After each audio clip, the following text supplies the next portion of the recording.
I'll quickly go over the Mets and Giants, the 2 hour mark. Why not? I don't have a whole lot about the Mets, and maybe I should just honestly just stop talking about the Mets because I've kind of lost interest. And I know that's really not what Mets fans want to hear right now, if there are any Mets fans listening.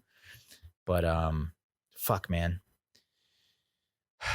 I was riding. I mean, we had the high of we hired Carlos Beltran.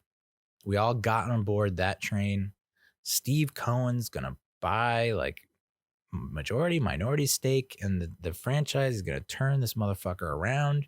You're gonna pump some cash into this and put some dollars down on some high quality players that can make a difference right away.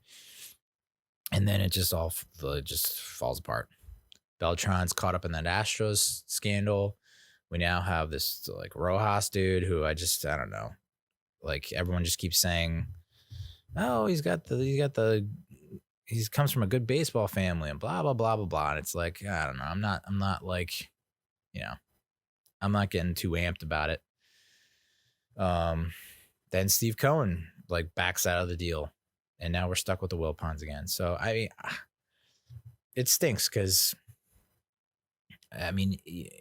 Callaway was holding the squad back last year, and now it seems like this guy maybe he doesn't have like managing experience at the professional level, but he has a ton of minor league managing experience. So maybe he can all he's got to do is just not fuck up the critical junctures of the game, like moments where even an average manager can handle and where Mickey just fell short completely. Mickey admitted in a recent interview that he has PTSD from his time with the Mets. It's like, well, yeah, I can totally see why. You made some really questionable decisions repeatedly over the course of 2 seasons that you could say cost us games, cost us wins. And then you did not handle the aftermath very well either. So it's like, you were questioned about it, and then you gave us some weird half-assed answer or some wackadoo answer or whatever that no one wants to hear because, I don't know. And now, I can see why you would have PTSD because you're in this market, in the New York market, you can't just like, you need to be mentally strong. Which I am not. I mean, I'm complaining about one person leaving 3 nasty comments on a fucking stupid video on YouTube that no one saw except him. What's such a weird move? Now there were rumors. I mean, not now. Recently, rumors that ARod was going to buy the Mets, which mixed feelings. I know it's a shock because I always have mixed feelings, and I'm always trying to look at it from both sides, which is not what popular sports personalities do. They just take a side and run with it. He has a hot take. I don't know. I liked it at one point, and then someone compared it to Derek Jeter buying the Marlins, and I was like, oh, I now hate this because it's like, look at what Jeter's doing to the Marlins. I mean, they're fucking nobodies. He's just constantly selling off his young talent and not bringing anyone back in exchange. He's like literally pulling a real life version of Major League. So I don't know. I get what's weird to me is that ARod claims he was a Mets fan growing up. And it's like, dude, you had the chance to, you pretty much had the chance to play for the Mets, I guess, after the 03 season, 04 maybe, when he ultimately signed with the Yankees. And it was all because Brian Cashman is the fucking man. And our management has just blown for so long. But if we just had any kind of capable management, where would we be if ARod actually became a Met? He played for the Yankees until what, 17, 16 or something like that? 14, like 11 years? I mean, he would have gone down as the best Mets insert position here. Third base or shortstop, whatever he wanted to play. He would have gone down as the best. He would have been in the Mets Hall of Fame. He possibly would have gone into the Hall of Fame as a Met. So it's kind of curious that it's like, were the Mets really your favorite team growing up? Because why wouldn't you just fucking play for them? This is like my dream. So for him to buy the Mets because he said he grew up as a Mets fan is just kind of interesting. It's like, well, maybe, I don't think Jeter is a huge fan of the Marlins growing up. So,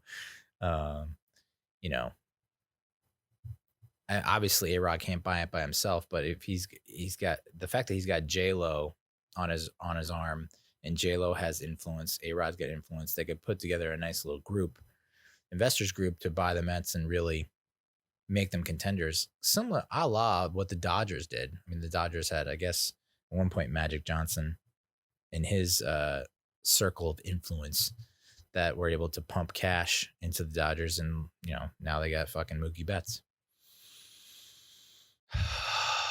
Dodgers just keep landing big names, and although they haven't won, at least they're contending.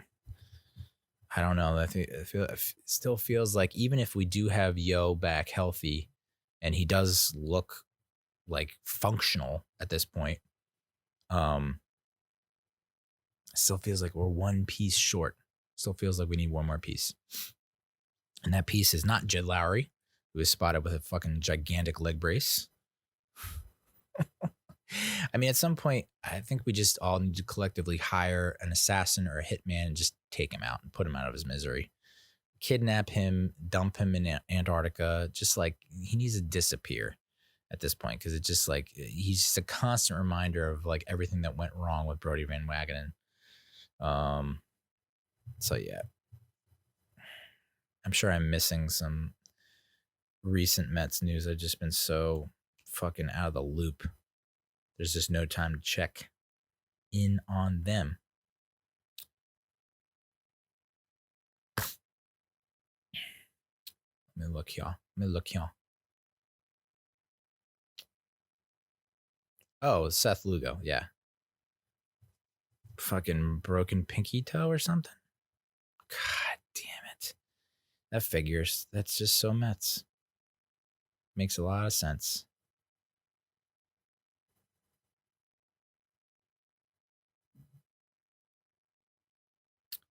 Oh, Howard Johnson not being in the Mets Hall of Fame is a sin. Yeah, dude. 200 stolen bases, 200 homers, 200 doubles, 2 All-Star selections.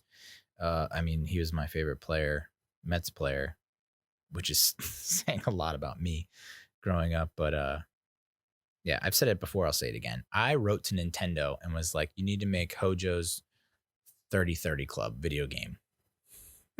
They were like, are you fucking kidding me? Howard Johnson. Okay.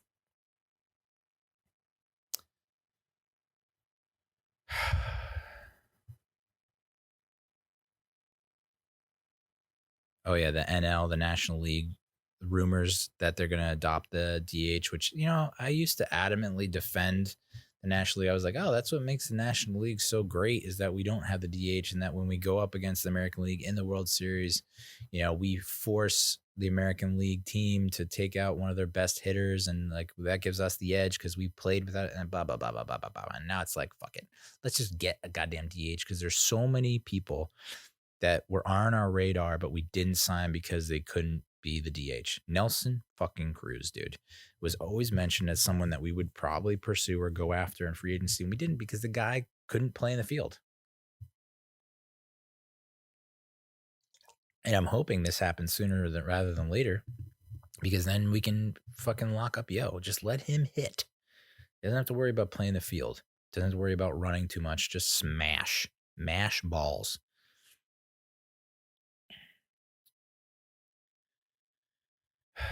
Someone, SNY, tweeted, imagine this, the 2006 Mets featuring David Wright, Carlos Beltran, Carlos Delgado with Mike Piazza at DH. I mean, yeah, we would have fucking won the World Series for show.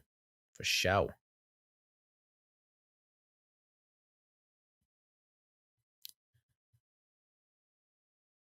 Luis Rojas.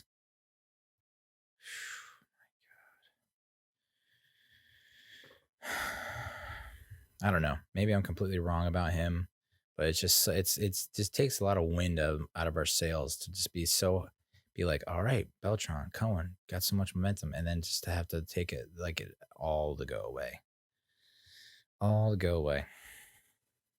But yeah, I'm pro DH at this point. I'm sick of like holding on to it. Matthew Bronstein, he tweeted, this is back in late January. Got a lot of catching up to do. Top spenders in the National League East, the Nats at $318 million, $17 million. Phillies at $132 million, Braves at $116, the Mets at $24 million, the Marlins at $23.8 million. We're like right above the Mets. Top spenders in free agency in the National League East. Yeah, I mean, you had to know that we weren't going to spend like a bunch in free agency this off season, but that's kind of oof. And granted, I mean, I don't think they're like I said, they're not far off, but like, gotta give me a little bit more than that. Would have been nice. Would have been nice.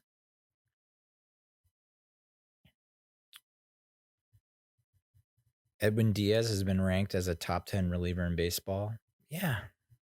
One shit season is not going to knock you out. Now you have another shit season. Yeah, then you're in trouble for sure. I think that whatever Major League Baseball did to the ball last year is not going to happen this year.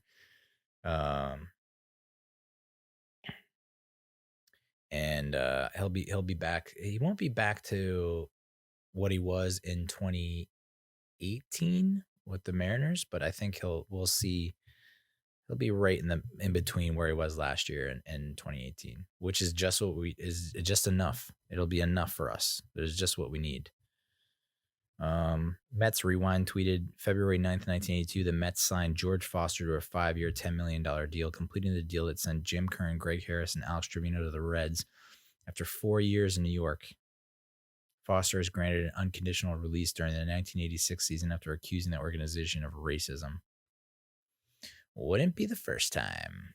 I mentioned this in a previous show, but I ended up writing a huge blog post in 2012, which I don't even know where it is now. I think I put it on my Tumblr or something like that, which no longer exists. Maybe, I don't know. What if the Mets drafted Reggie Jackson because they had the opportunity to draft Reggie Jackson, but didn't because the GM or the owner was racist and just couldn't stand that Reggie Jackson was a black man. But sucks for George Foster. Really sucks because, I mean,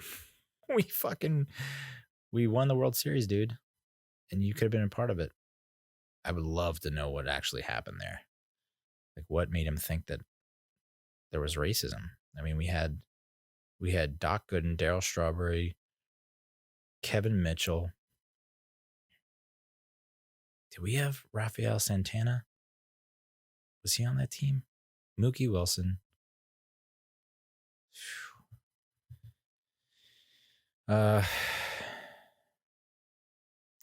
Matthew Bronstein yet again. I mean, this is I keep quoting his stats. I always bookmark his stats. His handle's M Brownstein 89. If you're like super into the Mets and you want to get some quality Mets statistics, he's a great follow. He tweeted out some stats about Ahmed Rosario that bolsters my faith and support in Ahmed. His K percentage has gone down over the past 3 seasons from 28.8% to 18.9%. His hard hit percentage has increased from 25% to 39%. His average exit velocity has increased from 84 to 89. And his, I don't even know what the fuck this is, XWOBA. Sounds important, but it's gone up from 245 in 17 to 320 in 2019. So do not give up on Ahmed Rosario. Not that, I mean, I did in July when I first started this show. But I'm definitely, he's a key essential piece. And it'll make you feel better about dealing a shortstop. I think I'm more likely to deal one of the prospects at shortstop. And I know Alex Torres is probably ready to troll me for it. But one of the prospects that I mentioned in that video that he fucking sewered me on,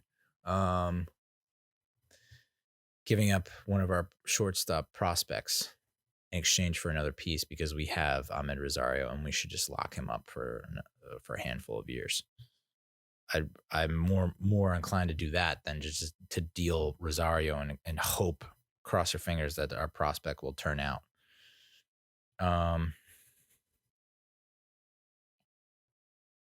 That Seth Lugo injury, god damn it, so stupid. So Mets. All right, so that's Mets.